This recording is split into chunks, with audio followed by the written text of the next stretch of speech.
Shalom Uvracha, bénédiction et paix à tout le monde. Nous allons, avec l'aide de Dieu, faire un cours sur la Emouna, la foi. En quoi consiste la foi? Quel est le baromètre qui est le maître enseignant, qui est le maître, c'est-à-dire mesure la Emouna. Comment savoir si nous sommes testés dans la Emouna et vraiment nous avons confiance en Dieu? Et d'où et quelles sont les sources qui peuvent nous aider à nous améliorer dans ce domaine? Prendre des exemples des anciens. Vous savez très bien que le peuple d'Israël a traversé la mer Rouge. Et là, il était entouré, disent nos sages, des Égyptiens d'un côté, ils étaient derrière eux, puis devant eux, il y avait la mer, puis des deux côtés, il y avait le désert. Et là, il y a des serpents, des scorpions, il y a des bêtes féroces. Comment faire pour s'en sortir? Et Dieu leur dit: ne vous en faites pas. Vous, taisez-vous. Seulement priez et laissez Dieu s'en occuper. C'est lui qui fait la guerre. Et là, le peuple d'Israël va traverser la mer Rouge parce qu'il va y avoir une personne qui se nommait Nahshon ben Aminadab de la tribu de Juda, Yehuda, le fils de Léa, le quatrième fils de Jacob, Yaakov et Léa, qui va prendre le courage et foncer dans la mer lorsque l'eau va lui arriver jusqu'aux narines. Et là, la mer s'ouvre. Donc, ils se mettent à chanter et la Torah nous dit ce cantique de la mer Rouge qui est exceptionnel, que nous lisons, que nous chantons tous les jours dans les communautés juives. Az Yashir Moshe, alors chantera Moshe. Au Bnei Israël et les Bnei Israël et Ashira Azot, ce cantique, il est merveilleux. Ce sont des éloges à Dieu en direct. Lorsqu'ils voient d'un côté tous leurs patrons, ceux qui les ont affligés, au sujet de cela, il est marqué au Bnei Israël et les Bnei Israël ont vu Misraïm, l'Égyptien, mettent mort à Sefat Hayam devant la mer. Et en fait, disent nos sages, qu'est-ce que ça veut dire? Ils ont vu l'Égyptien mort. Bien sûr, ils étaient là, il y avait des milliers de morts. Non, le Talmud dit, chacun qui était esclave chez son patron, il a reconnu que son patron s'est noyé et l'eau l'a rejeté. Et alors, avec ça, il a vu qu'il y avait un Dieu, qu'il y avait une présence dans ce monde ici-bas. Contrairement à ce que pensent certains philosophes, que Dieu, il réside dans les hauteurs, dans le ciel, là, dans l'infini, il a son trône divin, etc. Mais en bas, il a laissé les astres, les planètes, les étoiles, les signes zodiacaux, comme serviteurs pour gérer le monde. Non! Ici, on apprend que non. Parce que chaque Hébreu a vu celui qui l'a traqué, celui qui l'a fouetté, celui qui l'a stressé, oppressé. Il l'a vu devant lui.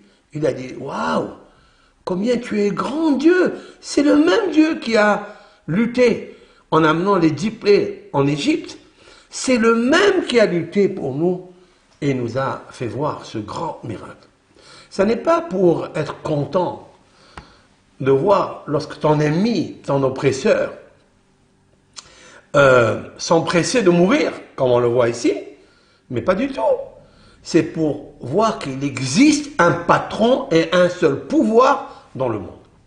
Et donc le peuple d'Israël s'est mis à chanter Shira. Et puis nous avons trouvé après, le peuple d'Israël a reçu la Torah. Et de là, on voit quelque chose d'extraordinaire. La foi, la confiance en Dieu amène à la révélation d'une façon notoire de Dieu. Si on a confiance en Dieu, comme cet homme-là, qui s'est jeté dans la mer, parce que Dieu a dit, traversez la mer, et vous verrez les miracles. Seulement priez, ou taisez-vous. Deux choses l'une. Si vous avez confiance en moi, taisez-vous, parce que je vais le faire. Ce miracle, je vais le faire. Et si vous n'avez pas encore confiance, continuez à prier. Et la mer s'est ouverte. Et le peuple d'Israël a traversé la mer. Il voit tous ces oppresseurs en train de se noyer. Et il se dirige vers le mont Sinaï. Et là, ils reçoivent la Torah. Et quand ils reçoivent la Torah, ils la reçoivent avec beaucoup d'amour. Car la joie était installée dans leur cœur. Donc, la première des choses, c'est avoir confiance en Dieu. La confiance en Dieu à 100% amène au chant et à la joie. Et puis après, elle amène à l'information, à l'instruction, la Torah. Je vais vous citer un midrash qui est très intéressant. Et de ce midrash, je vais décoder quelque chose que tout le monde a besoin. Il est marqué dans le midrash de Rabbi Ishmael. Nous avions dans le Talmud un docteur de la Mishnah, il s'appelle Rabbi Ishmael. Az Yashir Moshe Ubnei Israël. Je vais traduire simultanément ce midrash parce qu'il est important et je décoderai une ségoula pour la nuit avant de dormir. Avant de dormir, il y a un conseil à faire et nous allons travailler sur le mot Emouna car il est très important. Emouna, c'est la foi. En quoi consiste la foi? Et comment la foi amène au chant et à l'instruction. Az Yashir Moshe, alors Moshe a chanté et le peuple d'Israël. Rabbi Nehemia Omer. Donc c'est un sage du Talmud. Kol hamekabel alav mitzvah achat be'emuna. Toute personne qui accepte sur lui de pratiquer un seul commandement, ne serait-ce qu'un seul commandement, be'emuna, avec fidélité, k'daïhu, shetishre alav ruach hakodesh. Alors, il est convenable que le ciel l'aide pour déverser sur lui un esprit saint. D'où on le sait. Shekel matzinu be'avotenu. Nous avons trouvé concernant nos ancêtres. Vous voyez, ce maître Rabbi Nehemia, il cherche une source à une instruction. Et il dit oui, elle existe. Si seulement, si quelqu'un accepte sur lui de faire une mitzvah avec fidélité, sans bouger, avec force et confiance et foi en elle, l'Éternel déverse sur lui l'ouverture de son esprit pour le rendre saint. Avoir le mérite d'avoir la sainteté, ça ne court pas les rues. D'où on le sait. Il dit, car nous avons trouvé cela chez nos ancêtres. Chez Bisrar Emouna, par le mérite de la Emouna, la foi qu'ils ont eu, nos ancêtres, Bachem, qu'ils ont eu en Hachem, en Dieu. Zahou, ils ont mérité, Vesharta Aleem Roi HaKodesh, et tous ensemble, 600 000 personnes, plus, il y avait presque 2 600 000 personnes qui sont sorties d'Égypte. Et donc, on sait très bien que le peuple d'Israël a chanté tous ensemble, parce qu'ils ont accepté la foi en Dieu. Voilà une mitzvah et un commandement qui n'a pas besoin de pratique, mais il a besoin juste du cœur et de l'esprit de fidélité. Ils ont mérité tout ce groupe-là qui est sorti, toute cette génération qui est sortie, Roi HaKodesh. Et ils ont dit un cantique ensemble. Ensemble, tous, en même temps. Chez Nehema, c'est prouvé dans la Torah. Vaya'aminu b'Hashem u'v'Moshe abdo. Le texte nous dit au début, et ils ont eu confiance, ils ont eu la foi en Hachem et son serviteur Moïse, Moshe, et il est marqué immédiatement après, juxtaposé Az Yashir Moshe Ubnei Israël. De là, toute personne qui se bat pour une mitzvah, un commandement, d'avoir la foi en Hachem à 100%, comme ce fut dans l'ouverture de la mer Rouge, eh bien Dieu, il lui donne la possibilité de chanter. Et lorsqu'ils ont chanté, c'était un chant qui n'était pas préparé, mais qui est venu du ciel. Et le chant de Cantique de la mer Rouge, il mérite peut-être une dizaine de cours pour expliquer au moins ce qui apparaît comme sens simple, que le sens simple. Car il est bourré de midrashim. Il y a des milliers de midrashim concernant l'ouverture de la mer Rouge. À part ce que le Zohar HaKadosh, Rabbi Shimon Bar Yochai, a dévoilé, ce que le Harizal a dévoilé, ce que tous les kabbalistes juifs, depuis tous les temps, ont dévoilé et décodé dans l'ouverture de la mer Rouge. Cela veut dire que si je commence à vous parler maintenant de tous les secrets des 10 sphères, c'est-à-dire la couronne de Dieu, c'est-à-dire la volonté de créer le monde par sa couronne, parce que c'est le seul qui peut créer le ciel et la terre. Et pour cela, il faut une couronne. Il faut un vase de flux, de volonté, tellement grand. Comme on dit dans le Kaddish, on dit « Be'alma divera keroté », le monde qu'il a créé par sa volonté. Il y a une volonté qu'on ne comprend pas encore. Et bien, cette volonté de Dieu, c'est Keter. Après, vous avez Chokhmah, la sagesse. C'est la matière grise. Et après, vous avez la Bina, l'intuition, le discernement. Après, vous avez Da'at, c'est-à-dire la connaissance. C'est le jumelage entre la sagesse et l'intuition, l'intelligence et le discernement. Lorsqu'ils jumelent, lorsqu'ils s'aiment et se connectent ensemble, et ils font, je dis, entre guillemets, l'amour ensemble. Alors, naît de ça, Da'at, c'est-à-dire la connaissance, c'est-à-dire la conscience, la super conscience. Nous pouvons être sages, nous pouvons avoir discernement, mais la super conscience, ça, c'est encore loin. Et donc, il peut arriver à ce niveau-là. Puis après, vous avez l'amour, Ahava, c'est-à-dire la bonté, le geste, le comportement de la noblesse, charité, miséricorde, avoir pitié des créatures de Dieu et ne pas toucher ne serait-ce même une mouche, par amour pour la créature de Dieu. Après, vous avez la Gévoura. La Gévoura, ça veut dire la justice, la justesse, la rigueur qu'on a besoin, mais pas trop. Après, vous avez Tiferet, c'est-à-dire la splendeur, l'harmonie. Encore une fois, le jumelage entre l'amour et la rigueur. Pas trop amoureux, pas trop rigueur.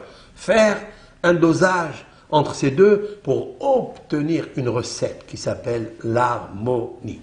La biochimie entre la rigueur et l'amour. C'est-à-dire la main droite et la main gauche qui se lient ensemble, qui s'assemblent, se ressemblent pour amener ici le corps, c'est-à-dire le cœur, le foie, la rate, tous les poumons, de faire une union entre tous ces organes et bien respirer, bien réfléchir, bien avoir le cœur, c'est-à-dire l'attention, l'amour, etc. Et puis après, nous avons ce qu'on appelle le pied droit et le pied gauche, c'est-à-dire Netzach, la victoire ou l'éternité. Et bien après, il y a la splendeur, c'est la gauche, le pied gauche, c'est-à-dire la beauté lumière, on expliquera ça. Et puis après, vous avez l'organe de procréation qui se construit, si l'on peut dire ainsi, avec une verge et avec une couronne. au bout pour les Juifs qui ont écouté et qui ont eu la foi de faire pratiquer la mitzvah de la Torah, de la circoncision, puisqu'on retourne ce prépuce, cette petite peau, après avoir coupé le prépuce, nous retournons vers la verge, le haut de la verge, pour former une couronne. Autrement dit, qu'il y a une couronne en haut, c'est le chapeau, la kippa, il y a ici parallèle, d'accord, qui descend vers le bas du corps humain, et donc il y a l'organe de procréation qui lui aussi a une couronne. Et lui aussi, c'est un canal de vie, un canal qui va procréer, mais encore une fois, qui va s'assembler avec celui qui se ressemble, qui ressemble, c'est son partenaire, et qui vont créer ensemble Malchut, c'est-à-dire la royauté. Et la royauté, c'est papa et maman, c'est le couple qui porte chacun sa couronne. L'un est roi et l'autre est reine. Et donc, tout cela, ce que je viens de vous citer maintenant, ça existe à des niveaux superposés, l'un plus grand que l'autre. Si nous voulons arriver à comprendre ça et à, j'allais dire, faire sourire Dieu, et que Dieu, il te verse sur toi ce que tu attends de lui, si tu attends de lui avec volonté, et avec fidélité, ça passe par là, le cantique, le chant. Ça passe préalablement, ou non, par la confiance, par la foi, qu'il existe, Dieu. Il y a Aminu Bashem Uv Moshe Abdo. Ils ont eu confiance et la foi intègre en Hachem et en son serviteur Moshe. Ils viennent de dire maintenant, waouh, Moshe Rabbeinu, il est vrai, c'est un vrai prophète. C'est un vrai homme sage. Encore une fois. Moshe Rabbeinu n'est pas aimé par Dieu parce qu'il est son prophète, ou parce qu'il est le prophète du peuple d'Israël et du monde entier d'ailleurs. Non, c'est parce qu'il est son serviteur. Ils ont eu confiance, je répète le verset, ils ont eu confiance en l'Éternel et en Moshe, son serviteur. Ils n'ont pas dit son Moshe, son prophète, son homme de miracle. Non, non, non, les miracles, c'est Dieu qui les fait. Ce n'est pas les hommes qui les font. À travers un être humain qui est saint, qui est serviteur de Dieu, l'Éternel peut faire passer, comme un prisme, on fait passer par le néant, par l'électricité, la lumière, mais le néant n'est que néant, et la prise n'est qu'une prise qui est une prise de lumière. Mais le prisme, la lumière qui passe par elle, ça c'est Dieu. Et ça, il ne faut pas toucher à ça. Par contre, Moshe est son serviteur. Ça veut dire que lorsque l'Éternel a dit à Moshe en Égypte, prends ton bâton, mets-le sur l'eau, transforme le Nil, qui est en eau transparente, belle, magnifique, avec des poissons qui tournent autour, qui pullulent dedans, sans pilule, eh bien, il va se transformer en sang. Et Moshe Rabbeinu, il prend son bâton. Cette fois-ci, c'est Aaron, c'est vrai, pour la raison que Moïse a été sauvé des eaux, donc ne jette pas au puits une pierre alors que tu as bu dedans, c'est la fontaine qui concerne la fontaine du puits, quoi. Mais en fait, c'est pas la fontaine qui a dit ça, c'est nos sages, il y a depuis Moïse. Donc on le sait parce que Moïse a été sauvé des eaux, et lui, il ne veut pas frapper l'eau. Il ne veut pas le frapper. Pourquoi l'eau? Il comprend quelque chose. Même si je frappe l'eau, pourquoi elle comprend quelque chose? Pourquoi elle parle avec moi? Oui, oui. Mais en fait, ce n'est pas frapper l'eau pour lui faire du mal à l'eau, parce qu'elle ne comprend rien. C'est ici. Elle reconnaissant, c'est ici. Quand on doit quelque chose à quelqu'un, d'accord, et on veut lui rendre, ou bien des fois on renie, malheureusement, les bienfaits qu'une personne tierce nous a faits, eh bien, en fait, on ne détruit pas l'autre, on se détruit nous-mêmes, parce qu'on enlève cette sensibilité d'amour.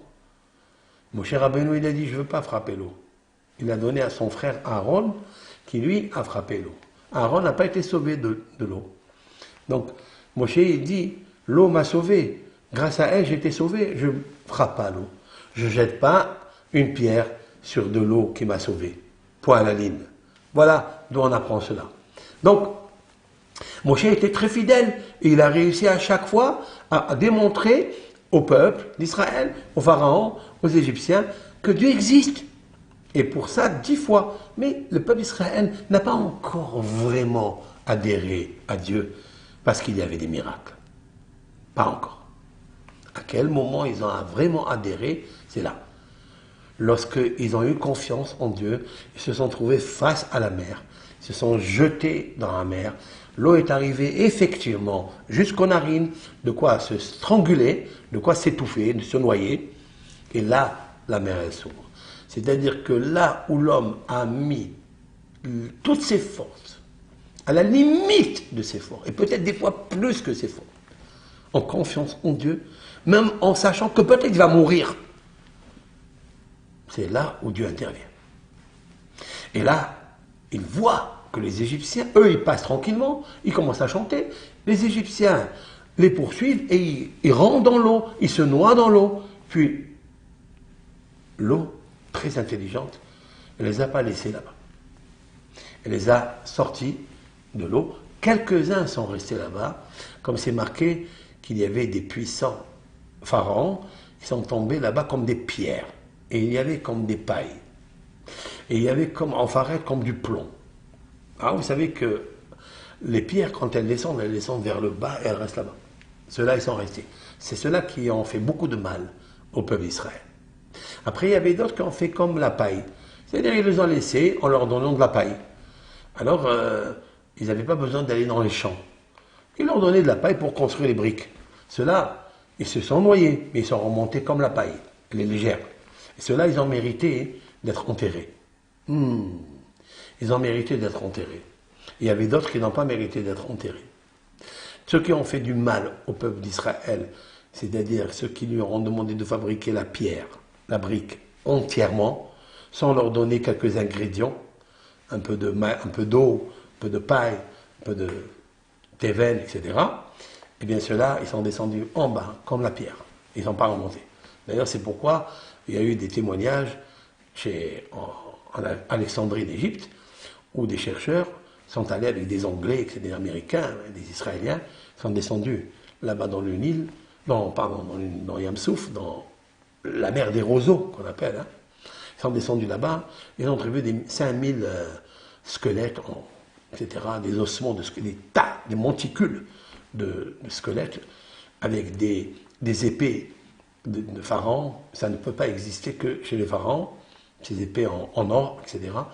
Ça, c'était la noyade des Égyptiens qui sont restés en bas. Tandis qu'il y a d'autres qui sont remontés à Sefatayam, au bord de l'eau. Et là, le peuple d'Israël a vu que l'Éternel est en train de faire un grand miracle avec ces gens-là. C'est-à-dire qu'il les a noyés. Parce que eux, ils ont noyé les Hébreux en Égypte. Et Dieu, il a fait donc la mesure pour mesure. C'est le miroir universel. Et c'est ça qui est grandiose. Et c'est là où le peuple d'Israël, il a été choqué dans le positif, 2 fois. C'est de voir le détraqueur, c'est de voir l'oppresseur qui lui a fait du mal en Égypte, il le voit mort devant lui, et il le voit s'engloutir dans la terre. C'est-à-dire, mérite d'être enterré. Et pourquoi? Parce qu'il y avait des Égyptiens qui ont pleuré le patriarche Yaakov quand il est mort. Ils l'ont pleuré 30 jours. C'est beaucoup de pleurer 30 jours, non? C'est difficile de pleurer un jour. 30 jours, par reconnaissance, ils ont pleuré pour lui, parce qu'il les a aidés en Égypte. Et ils sont allés l'accompagner jusqu'à un certain endroit, avant qu'il rentre à Hébron, là-bas en Eretz Israël, à Hébron, et ils sont revenus. Et nos sages disent que Dieu, il fait très attention, et il surveille, et il juge, et il donne le salaire, la récompense, mesure pour mesure, à tout celui qui fait une bonne action, mesure pour mesure, une bonne action. Toi, Égyptien, tu as participé à la Lévaya, à l'accompagnement de Yaakov Avinu, par reconnaissance, l'Éternel, il dit, même si tu as fait du mal au peuple d'Israël, pour ça, je te noie, parce que tu l'as fait, je te noie, mais je te fais sortir de là-bas. Et je t'enterre, et eux, lui, ils voient. Et le Ben Israël, il voit, il dit, il y a un Dieu. Il existe Dieu. Je ne peux pas connaître Dieu parce qu'il a créé le ciel et la terre. Ça, il faut beaucoup de démonstrations. On n'est pas encore prêt on n'est pas encore assez capable de connaître Dieu, le Créateur, parce qu'il a créé le ciel, parce qu'il a... On a beau un tas de questions. Pourquoi toutes ces planètes, pourquoi tous ces milliards d'étoiles, une dans l'autre, etc. On ne connaît pas la vérité dans ça. Il existe une puissance, mais on peut pas... On peut observer qu'il existe l'éternel, qu'il existe une puissance grandiose. On peut observer qu'aucun homme ne peut faire ça. Avec bien sûr avec un mécanisme extraordinaire, mais je ne peux pas encore m'attacher à lui.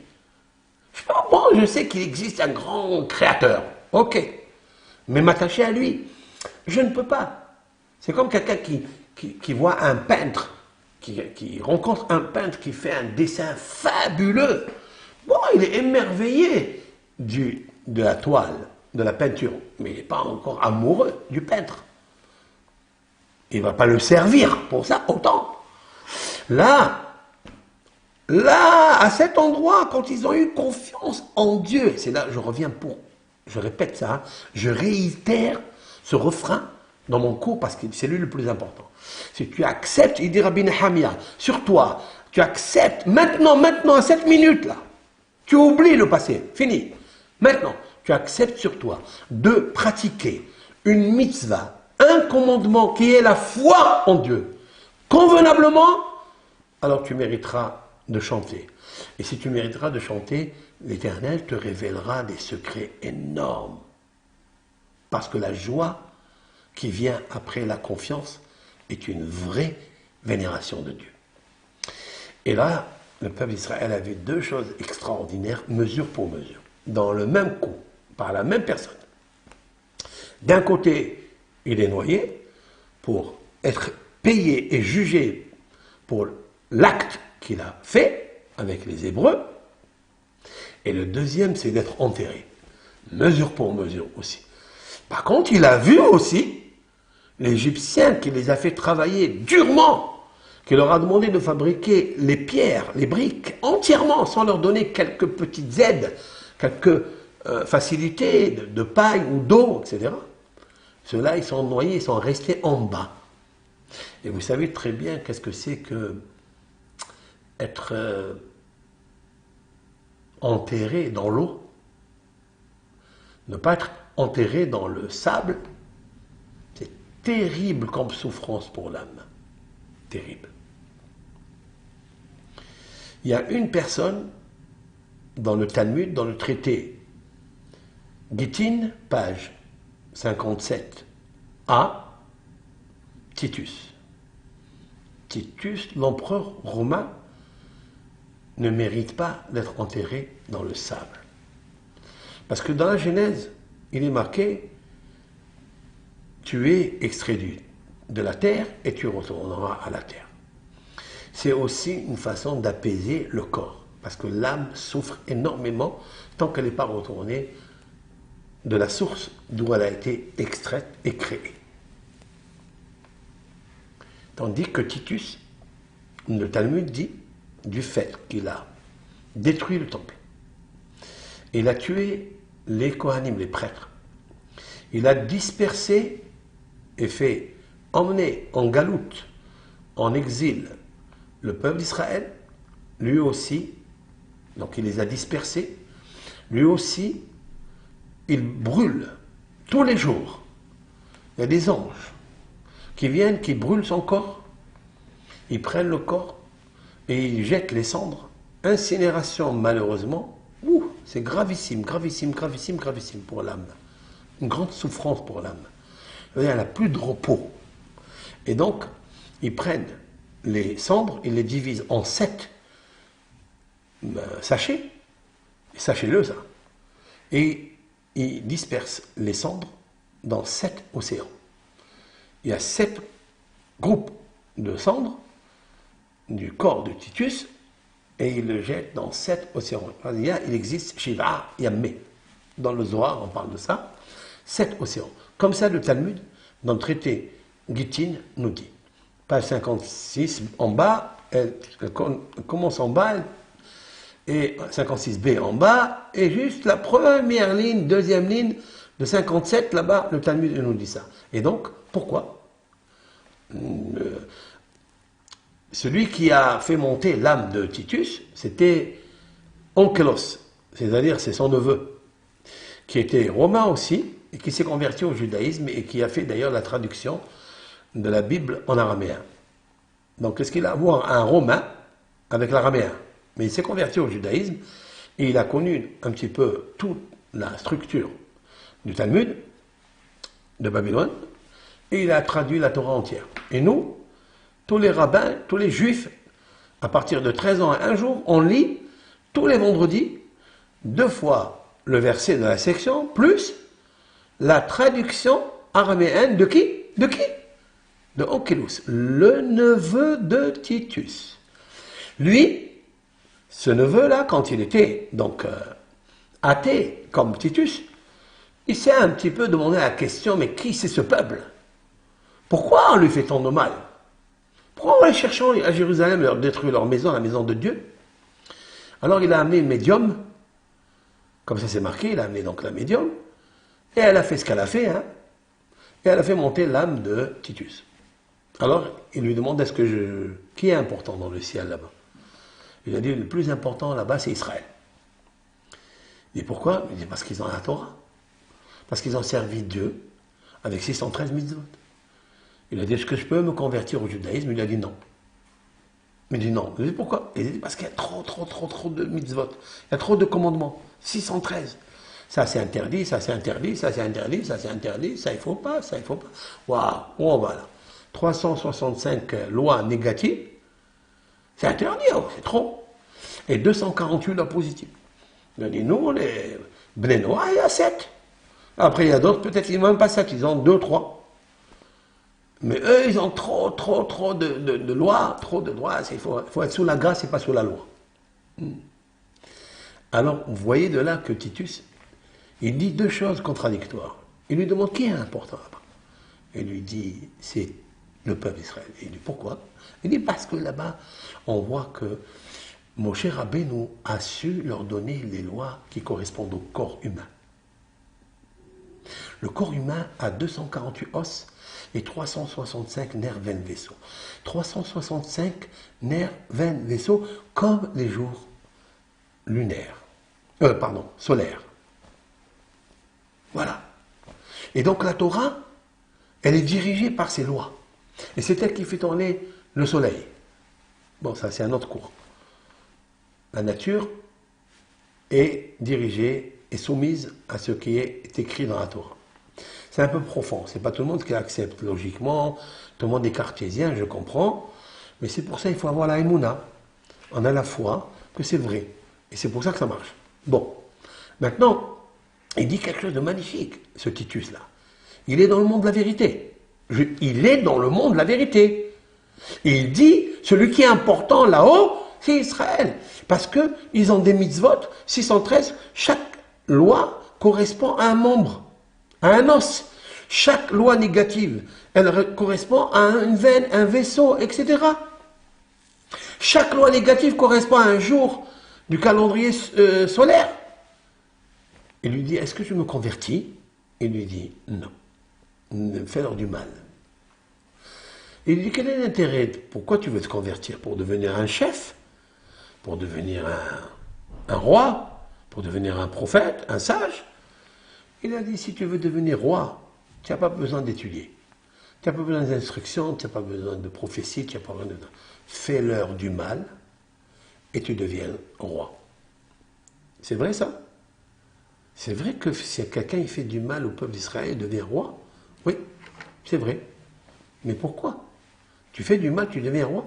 Comment l'Éternel, béni soit-il, comme on dit en arabe, Allah al-Adim, l'Éternel Kbir, l'Éternel qui est grand, Gadol Hashem, comment il peut laisser une chose pareille? Il le rend roi parce qu'il fait du mal à son peuple? La réponse est oui, oui, oui. Et quoi? Parce que Dieu, il dit, si tu veux faire du mal à mon peuple, je te laisse. Mais après, je dois me battre contre toi. Après, je dois faire tout pour t'anéantir. Parce que tu as fait du mal. Est-ce que je vais me battre avec une poussière? Est-ce que je vais me battre? Est-ce qu'il est intelligent? Est-ce qu'il est loyal devant les anges que l'Éternel, le roi du roi, le roi des guerres, oui, se battre avec un Titus qui fait 1,60 m et qui est entièrement en sang et en chair. Seulement il a une bouche orgueilleuse et hautaine. Je vais me battre avec lui. Non, je vais le rendre roi. Je vais le monter très très très très haut. Et après, de là où il est monté, je le ferai descendre. Comme ça, la chute, elle est bien connue et elle est bien forte, cette chute-là. Tout le monde dira, lui qui était le grand, regarde, il est devenu Shfafa, une serpillère. Ça, on va le voir dans Purim. Purim, l'histoire de la Megillah, l'histoire d'Esther et de Hachvérosh, Esther de Mordechai et de Haman Aracha, la 19e génération de Esav, Amalek Aracha, cela c'était un idolâtre et il est Dieu. La guerre contre Amalek, c'est pas la guerre contre un homme. La Torah nous a, oui, c'est marqué dans la Torah, oui, c'est marqué que Moshe Rabbeinu a reçu l'instruction, la prophétie de Dieu, d'éliminer tous les Amalek. Tous ces hommes-là qui adorent les idoles, qui sont rivales à Dieu. La haine, ils ont la haine de Dieu. Et Dieu a la haine pour eux. Ils ne doivent pas exister. Aujourd'hui, il n'y a plus ça. Nous ne pouvons pas parler maintenant de ça aujourd'hui.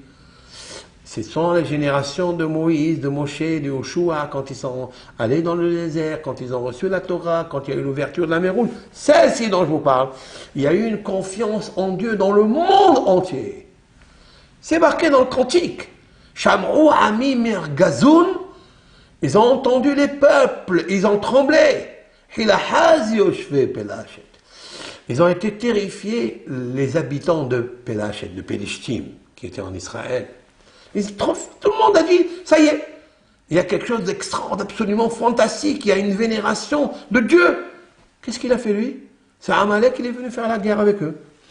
Le Talmud dit à quoi ça ressemble ce Amalek. Cet homme-là, mauvais, il ressemble à une baignoire chaude, très chaude, elle bouillante. Et aucune personne ne pouvait aller se laver dedans, rentrer dedans parce qu'il risquait de se scalper. Qu'est-ce qu'il a fait Amalek? Il est parti, il s'est jeté sur cette... Il est rentré dans l'eau chaude comme ça.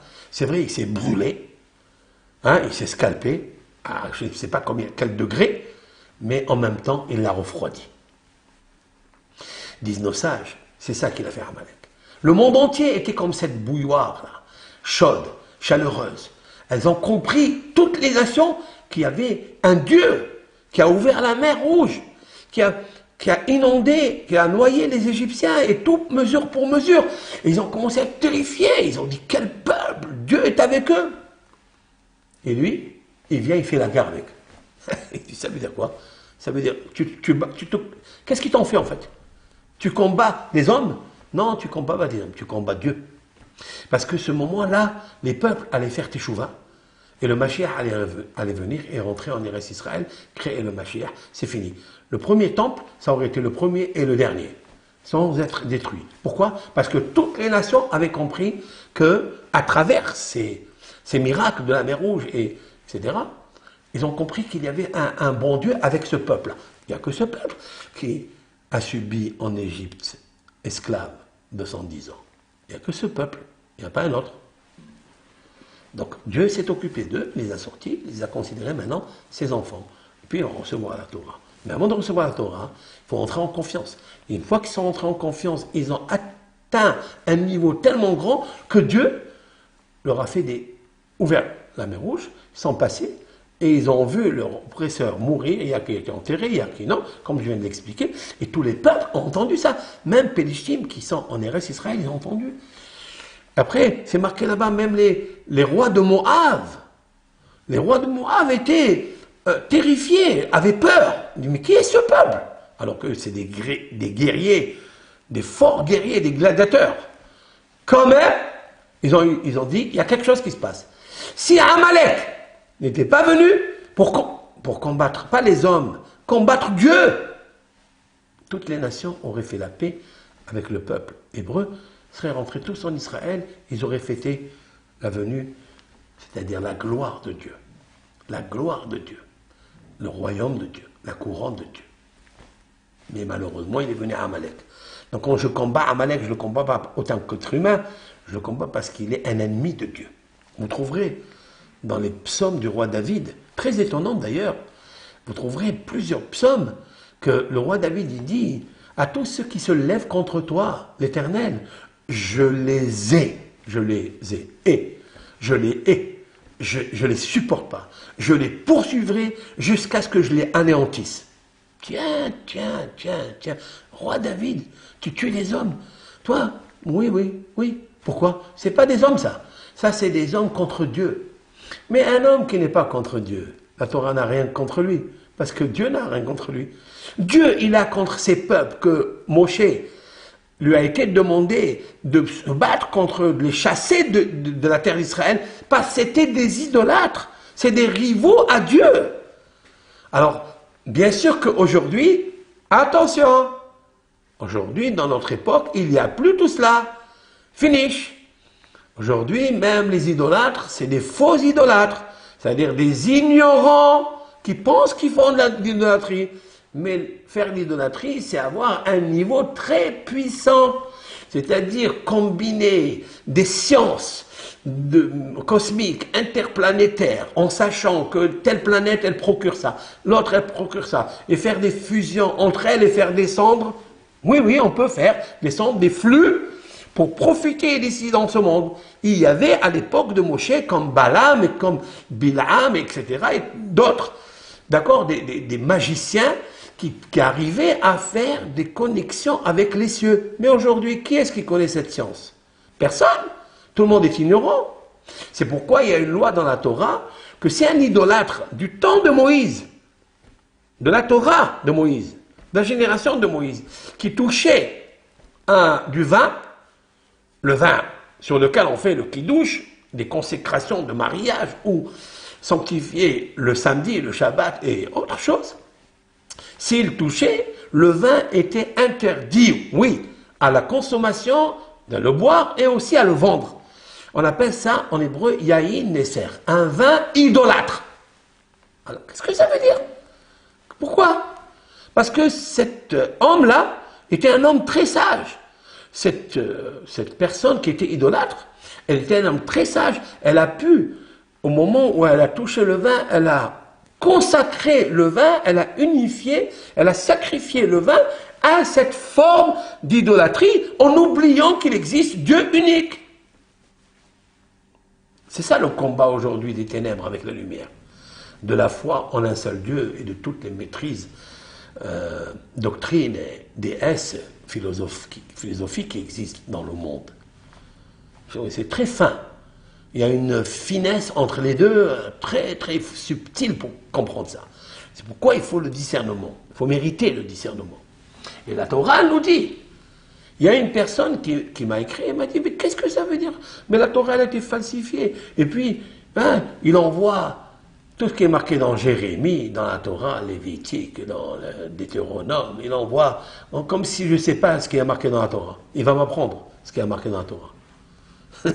Il me dit, voilà, c'est marqué que vous avez falsifié parce que mon cher Rabbeinu, Moïse, il a écrit dans la Torah avant sa mort, déjà dans ma vie, vous avez défié Dieu, vous êtes rébellé contre Dieu, vous avez désobéi Dieu, vous êtes des athées, vous avez fait du mal. Et puis quand il va mourir, mon cher, a plus fort raison. Voilà. Alors qu'est-ce qu'il y a? Oui, c'est vrai ça. Tu as besoin de me l'apprendre ça? Avant qu'il naisse Jésus et avant qu'il naisse Mohammed, nous on le sait, ça c'est marqué dans la Torah. On n'a pas besoin que dans le Coran soit écrit ça. On le sait. On le sait, c'est pas besoin du Nouveau Testament pour le savoir. On le sait, ça c'est marqué dans la Torah. Il y a 3600 ans. C'est marqué ça. Oui? Alors pourquoi attester tout ça? Et pas profiter, c'est ce que je lui réponds à ce monsieur. Ne jamais profiter de créer la haine, la zizanie, parce qu'il est marqué dans le Coran, ou il est marqué, je ne sais où, il est marqué que, moi j'ai jamais lu le Coran, d'accord? J'ai pas lu le Coran, j'ai pas lu, et j'ai pas je suis tellement occupé à étudier le Talmud, à étudier la science de la Torah, ça me suffit. Parce que je sais que tout ce qui est dans la Torah, les élèves qui sont venus après, ce sont que des élèves de celui qui a écrit, qui est l'auteur de la Torah, qui nous a appris tout. C'est Moshe, notre maître. Quand on dit Moshe, notre maître, il est notre maître à tous. Parce que si lui, il n'avait pas écrit cette Bible, cette Torah sainte, qui est tracée depuis la création du monde jusqu'à toutes les anecdotes du peuple d'Israël, les guerres qu'il y a eu, Abraham, Yitzhak, Yaakov, l'Égypte, le Pharaon, personne n'aurait su ça. Nous, on l'aurait su. Qui a été capable de prendre une plume et d'écrire ça? S'il existe des archives qui sont avant Moïse, alors qu'on nous les montre, ceux-là, j'ai envie de les lire. Ceux-là, j'ai envie de les lire parce qu'il y avait une science qui était avant. Oui, mais Moshe dans le désert, quelle bibliothèque il y avait là-bas? Quelle librairie où se prendre des livres ou étudier? Il n'y avait pas. Ils ont promené les librairies de qui? D'Égypte. Pourquoi faire? C'est vrai que l'Égypte était un grand sage. Tous étaient des sages. Mais ils faisaient de la magie, que la Torah nous interdit. Ils faisaient de la magie noire. Il y a ce qu'on appelle la magie noire et la magie blanche, etc. On ne va pas rentrer dans ça parce que j'aime pas la magie. J'aime pas parler de ça, c'est négatif de parler de ça. Voilà. Il y a beaucoup de gens qui disent, Rav, comment on fait chasser un démon? Je dis, je ne le connais pas, moi, pour le faire chasser. Attends que je sache chasser le démon qui est en nous. C'est égo. Le plus grand démon de la terre, c'est l'égoïsme qui est en nous. Si quelqu'un combat le démon égoïsme qui a sur lui, il peut combattre toutes les forces négatives, parce qu'elles n'existent pas. Elles n'existent pas du tout. Autrement dit, elles existent, mais devant Dieu, elles n'existent pas.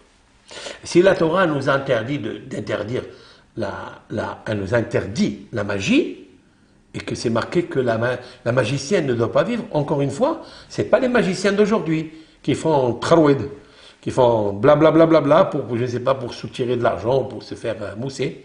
Non, pas du tout, ils ne savent pas. Personne ne sait. Et c'est pourquoi même un Moshe Rabbeinu, il a dit, Mechashefa lotehaye. Une sorcière ne doit pas vivre. Pourquoi elle ne doit pas vivre? Laisse-la tranquille. Non, parce qu'elle combat Dieu. Parce que celle-là, elle va faire du mal aux créatures de Dieu.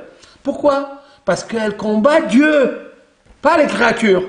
Et si quelqu'un, il combat Dieu, il fait du mal à la création. Certes. Et c'est pourquoi on voit dans la Torah que la Torah, elle a dit à Shaoul, le roi Saoul, et c'est pour ça qu'il a été destitué, parce qu'il lui a dit, Moshe, tout cela, tous ces êtres-là, de Agag, c'est-à-dire la descendance de Amalek, ce sont tous des tueurs. C'est des Hitler, il marchait même que leur nom soit effacé, je parle de l'époque, hein, comprenez-moi bien, hein. Ceux-là, ils peuvent faire du mal, tuer tout le monde, mais il ne faut pas laisser même les bébés. Alors bien sûr, quand on lit la Torah aujourd'hui, on dit « Ah, mais aujourd'hui ça n'existe pas ». Si aujourd'hui un rabbin, le plus grand rabbin d'Israël, il vient et dit « Il faut faire ça aux non-juifs, il faut faire ça », mais on va se moquer de lui. On va lui dire « Monsieur rabbin, coupez la barbe, coupez-la ». Pourquoi? Parce que lui-même, il sait qu'on ne sait plus où sont ces gens. Hitler, on ne sait pas où sont, c'est Amalek.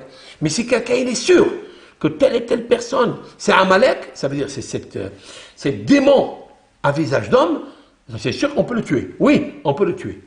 On ne sait pas qui va le faire, mais on peut le juger, quoi. Ça que, quand je dis tuer, c'est pas prendre une arme et le tuer. C'est s'occuper de lui. Comme il a été fait dans plusieurs cas. Il y a même un rave, lorsqu'un jour en Amérique, il y avait un juif, hein, ça s'est passé comme ça, un juif qui est venu voir le rave et lui a dit, regarde ce qui s'est passé aujourd'hui. Donc il roulait en voiture normalement, hein, et il a écrasé un vieillard. Il a écrasé un Américain qui était très vieux, il l'a tué. Donc bon, il a été jugé, etc. Et lui, le pauvre, il a la peine. Enfin, il tombe dans une tragédie tragique, et il va voir le maître, son maître, il lui dit, Rav, regardez ce qui m'arrive, pourquoi il m'arrive une chose pareille? J'ai enlevé une âme. Vous savez ce que le Rav, il lui a dit? Amalek. Amalek. Amalek. Celui-là, c'est Amalek. C'est pas, tu l'as pas fait exprès, mais c'est Amalek. Il fait partie de ces gens. Alors, les gens qui étaient autour, ils ont dit quoi? Vous savez très bien. Je vous dis une halakha, une loi d'aujourd'hui, c'est-à-dire depuis la destruction du temple. Il existe une loi qui nous dit que Sanherib, c'est le roi de Syrie. Melech Ashur, il était tellement invincible, il était tellement puissant, son armée était grandiose, grandiose. Il a gouverné le monde entier. Il a fait bouger tous les habitants d'Égypte, les habitants d'Allemagne, les habitants d'Angleterre, les habitants d'Europe, tous, il les a mélangés. Autrement dit que les Anglais d'aujourd'hui, les Allemands d'aujourd'hui, on ne peut pas définir sur eux, aujourd'hui, leurs enfants et leurs petits-enfants, qui sont des Allemands, des vrais Allemands de l'Allemagne des nazis, de Hitler, hein, Mahshemo Vezichro. On ne peut pas. Pourquoi? Parce que Ba Sanherib ou Bilbel Taola. Sanherib, ce puissant roi, il est venu avec son armée et il a bousculé, mélangé tous les peuples. Donc on ne sait pas identifier qui quoi. Il y a une loi aujourd'hui qui est classique, qui est halachique, que Rav Shmuel Vosner, de mémoire bénie, un très grand décisionnaire halachique qui nous a quittés il y a quelques années. D'ailleurs son fils est décédé là cette semaine. Chaim Vosner, le Rav dans ses responsables, il dit que si par exemple un Allemand, voilà, on prend un Allemand d'aujourd'hui, ouais, ça fait pas longtemps, hein, les nazis, l'Allemagne nazie, ça fait pas longtemps, hein, ça fait 72 ans. Si un Allemand veut se convertir au judaïsme, bah, ça lui a rentré une flamme de foi, et il voit, il parle, et ça lui parle, le judaïsme, ça lui parle, il ne s'ennuie pas dans le judaïsme, il voit qu'il y a quelque chose. Les fêtes sont bien établies, tout est magnifique, les mitzvot de la Torah sont bien, après, il veut se convertir. Il n'a pas encore de femme ni rien, hein, il ne connaît pas la fille, il ne connaît rien. Il veut se convertir au judaïsme. On le prend ou on ne le prend pas? On l'accepte ou on ne l'accepte pas? Alors bien sûr qu'autrefois, dans le temps de Josué, du temple du Beth Amikdash, lorsqu'il y avait les Amalécites, il y avait les Kénaanites, les Périzites, etc., tout cela des vrais idolâtres et tous ces peuples-là qui ont créé toutes les meurtres qu'on connaît aujourd'hui, c'est à cause d'eux, eh bien, on voit qu'ils étaient foncièrement mauvais et rivaux à Dieu. Les ennemis, entre guillemets, de Dieu. Cela, bien sûr, même s'il veut se convertir, on ne les prend pas. On ne les prend pas. Amalek, on ne prend pas. Même s'il dit je veux, on ne croit pas en lui. Parce que celui-là, il ne peut pas recevoir la foi de Dieu. Il ne peut pas. Donc on le laisse. Mais aujourd'hui, que les peuples sont mélangés, peut-être ce n'est pas un vrai Allemand d'origine. Disent Allah, donc tu peux le convertir. Il n'y a aucun souci. Aucun souci. Pourquoi? Qu'est-ce qu'on voit de là? Le temps de la Torah, ce qui est marqué dans la Torah, c'est vrai.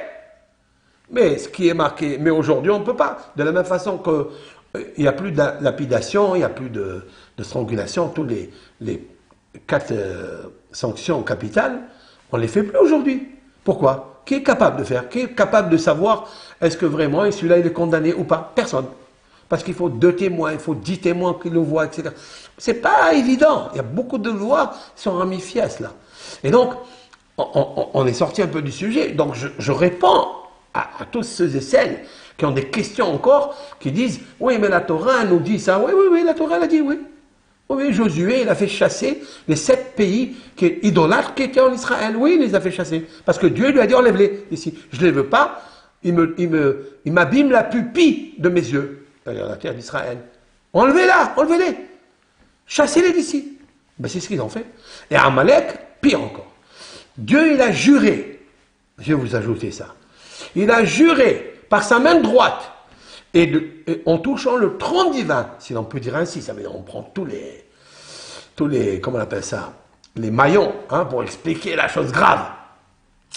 Il a juré avec sa main droite, il a touché le trône, il a dit, je ne rentrerai pas à Jérusalem d'en haut, tant que je ne rentrerai pas à Jérusalem d'en bas. Et je ne rentrerai pas à Jérusalem d'en bas tant que Amalek est sous la terre, sous le ciel. Je ne veux pas que Amalek existe. Ah, c'est difficile de trouver maintenant Amalek. Il est caché de partout. Et pourquoi? Parce que il m'a défié, il m'a, entre guillemets, s'est rebellé, m'a désobéi lorsque mon peuple est sorti d'Égypte et que tous les peuples avaient confiance en moi, et là, il a refroidi la baignoire. Alors, Timhe et Zecher Amalek, tu dois effacer toute la génération, la descendance de Amalek. C'est marqué dans la Torah.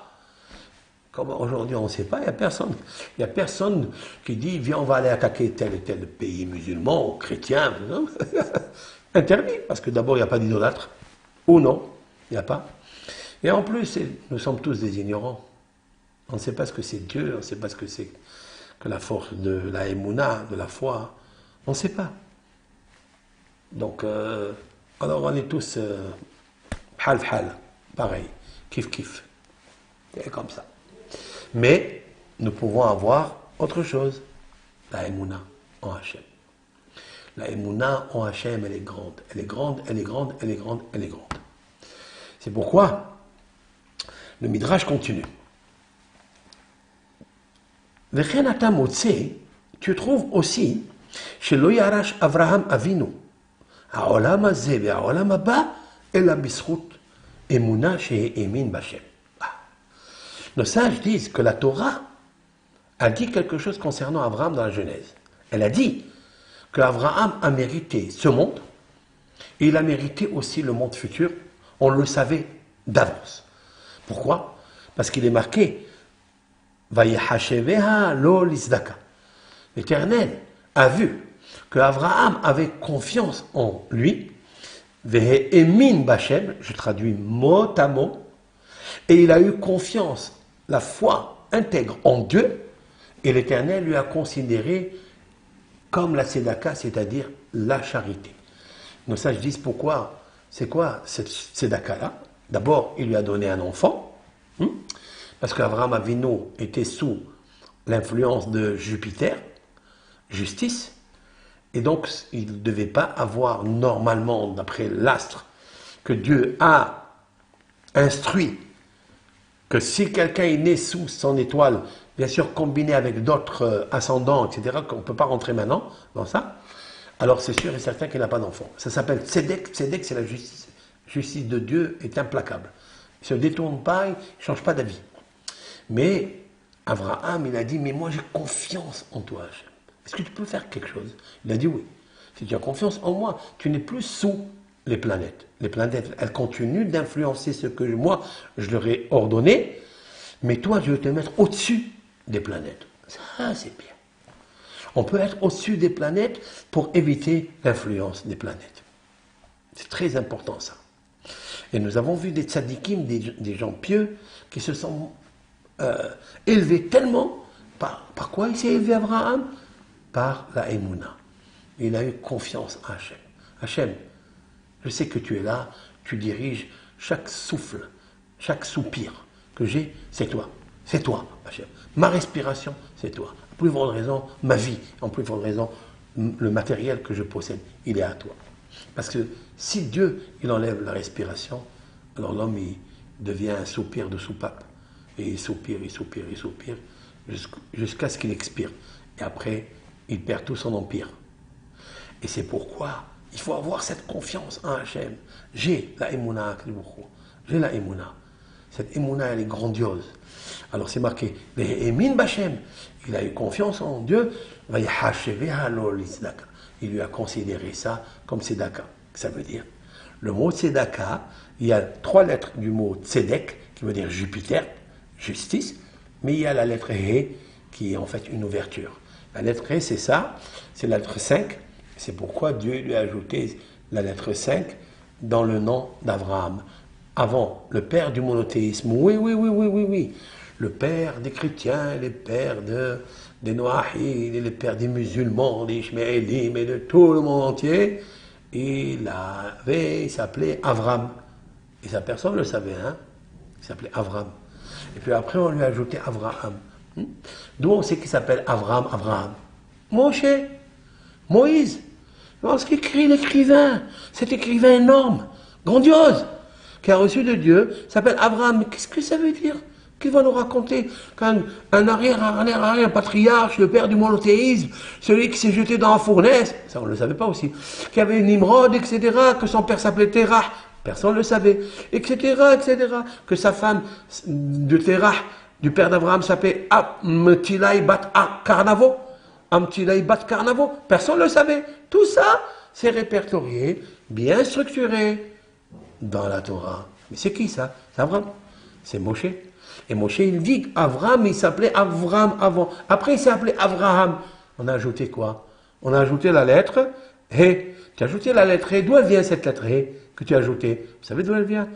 De la Emouna. Parce qu'il s'appelait Tzedek. Son astre était Tzedek. Tzedek, justice, justice. Il a fait la Tzedaka. Lui, il a fait la Tzedaka avec le monde. Il a fait la charité et la bonté avec le monde. Pourquoi? Parce qu'il a eu confiance en Dieu. Il dit, il n'existe que Dieu. Toutes ces rivalités, ces statuts, il faut les casser. Il a cassé. Nimrod, il a enchaîné dans la prison pendant 12 ans. Il a jeté dans la fournaise. Il dit, je reste avec la foi. Ben, cette fois qu'il avait Abraham, il a créé l'ouverture. Il a créé une matrice. Cette matrice-là s'appelle la Emouna. Et il a créé la matrice en lui pour devenir géniteur et donner ça aussi à Sarai. Il s'appelait Sarai. Qui a dit qu'elle s'appelait Sarai avant? Et après elle s'appelle Sarah. Aujourd'hui, même chez les musulmans, les chrétiens, les juifs, ils appellent Sarah. D'où tu viens? D'où il vient ce mot? Mlain. D'où il vient? Mlain. Mlain, ça veut dire d'où en arabe? Mlainja. D'où il vient? Eh bien, il vient de la Bible. Et d'où il vient de la Bible? Parce que Moshe Rabbeinu, il a dit. Avant, elle s'appelait Sarai. Il n'y a personne qui appelait sa fille ou sa femme Sarai. Personne. Parce que ça raille, hein. Ça raille sur ça. Si quelqu'un, on l'appelle comme ça va bien railler. Ça raille. Mais Moshe Rabbeinu nous a mis dans les rails. Il nous a donné une structure bien ordonnée avec un permis de conduire. Et c'est là où Moïse dit à tout le monde, attention, avant de mourir, je sais que vous allez faire des fautes. Et alors, bien sûr qu'il sait. Mais il n'est jamais écrit qu'ils ont falsifié l'écriture. Il n'y a pas 304 805 lettres de la Torah, c'est Nito. Personne ne touche à ça. Malheur à celui qui touchera la petite lettre de l'alphabet, la lettre Yud. Malheur à lui. Malheur à lui. Il n'y a personne qui touche. Ça veut dire. Mais c'est vrai que le mauvais penchant existe et que le peuple d'Israël a fauté. Nous l'avons rappelé, ça, je n'ai pas besoin qu'on me le rappelle. Je n'ai pas besoin de celui qui est né il y a 1700 ans, ou bien celui qui est né il y a 2000 ans, comme Jésus, comme dans le Coran. On n'a pas besoin de ça. Il ne faut pas se servir, malheureusement, attention, je parle ici avec tout le monde, avec tous mes amis qui m'écoutent. Parce que je ne parle pas ici avec, juste avec justesse et avec bonté, qu'il faut faire attention. Parce qu'il y a une justice céleste. Et au contraire, tout doit être réuni et regarder la vérité. Regardez devant lui la vérité. Cette vérité que je viens d'expliquer en une seconde, quoi, c'est que cette Bible-là, cette Torah, elle est là. Et d'elle, c'est un océan dont toutes les sources sont arrivées. Donc à nous, si Dieu veut, d'avoir la Emouna pour mériter ce bon monde et le monde futur. Bracha ve'atzlah.